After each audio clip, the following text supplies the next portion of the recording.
Olá, a paz do Senhor. Eu vim aqui bem rapidinho deixar uma palavra, uma mensagem de Deus para sua vida, que se encontra em Mateus, capítulo 15.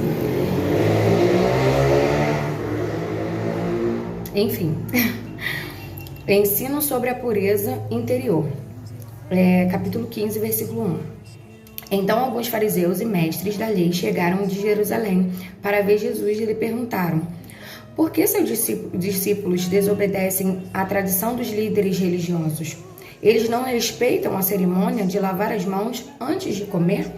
Vamos lá para o versículo 8. Jesus falando, né? Este povo me honra com os lábios, mas o coração está longe de mim. Sua adoração é uma farsa, pois ensinam ideias humanas como se fossem mandamentos divinos. Versículo 10. Jesus chamou a multidão para perto de si e disse: ouçam e procurem entender.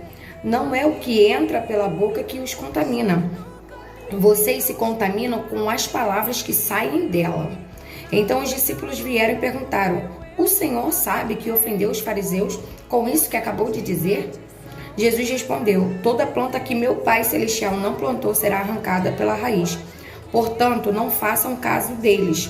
São guias cegos, conduzindo os cegos. Se um cego conduzir o outro, ambos cairão numa vala. Então Pedro disse: explique-nos a parábola de que as pessoas não são contaminadas pelo que comem. Jesus fala: ainda não entendem? Perguntou Jesus. Tudo que comem passa pelo estômago e vai para o esgoto, mas as palavras vêm do coração, e é isso que os contamina, pois do coração vêm maus pensamentos, homicídio, adultério, imoralidade sexual, roubo, mentiras e calúnias. São essas coisas que os contaminam. Comer sem lavar as mãos não os contaminará. Então Jesus aqui, ele adverte aquele povo a respeito do que estava saindo do coração.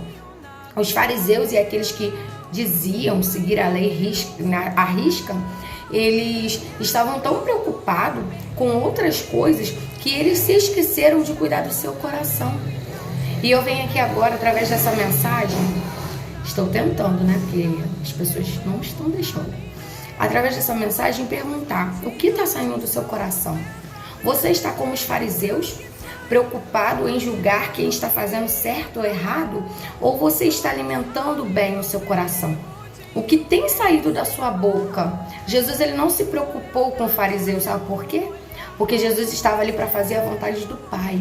E a vontade de Deus é que as nossas palavras sejam palavras de salvação, sejam para trazer boas novas, seja para trazer cura, restauração, renovo. Então, o que tem saído da sua boca? O que está dentro do seu coração? Você tem meditado na palavra do Senhor todos os dias da sua vida? Você tem procurado entender ou conhecer a vontade de Deus para a sua vida, para que saiam boas palavras da sua boca? Então Jesus, ele te convida a aprender com ele, que fazer a vontade do Pai é ter um coração puro e cheio da palavra de Deus. Não se preocupe. Deus não está se preocupando com aqueles que não querem obedecer. Deus não se preocupa com esses. Não que Deus não tenha um plano de salvação para a vida deles. Deus tem um plano de salvação para todos nós. Por isso Jesus Cristo morreu na cruz por todos nós. Mas sabe, tem pessoas que ignoram, que desprezam, e Deus não vai se preocupar com isso. Deus, ele está preocupado com aqueles que necessitam ouvir boas palavras, com aqueles que se importam com a vontade do Pai, como Jesus se importava. Jesus não estava ali para agradar, mas porque ele era uma pessoa ruim. E Jesus estava ali para agradar aqueles que compreendiam a vontade do Pai, porque Jesus, ele conhece o Pai. E você conhece? Você tem conhecido a Deus? A ponto de não se importar com o que os fariseus estão dizendo, a ponto de ter certeza de que as suas palavras estão sendo palavras que irá edificar vidas, que irá ensinar o caminho certo, que é o caminho de Jesus. Então é essa palavra que eu deixo para você. Cuide do seu coração. O que está aí guardado no seu coração? Você tem se permitido se contaminar com as coisas mais? Cuide do seu coração. Entregue o seu coração a Deus para que saia boas coisas dos seus lábios e para que isso venha agradar ao Pai, aquele que está lá no céu, aquele que entregou o seu Filho amado Jesus Cristo para nos salvar. Ele quer ouvir boas palavras da sua e da minha boca. E é essa palavra que eu deixo para vocês. Que Deus abençoe a sua vida. E é isso. Guarde o seu coração, mas guarde ele na vontade de Deus. Um beijo, que Deus abençoe a sua vida como ele tem abençoado a minha.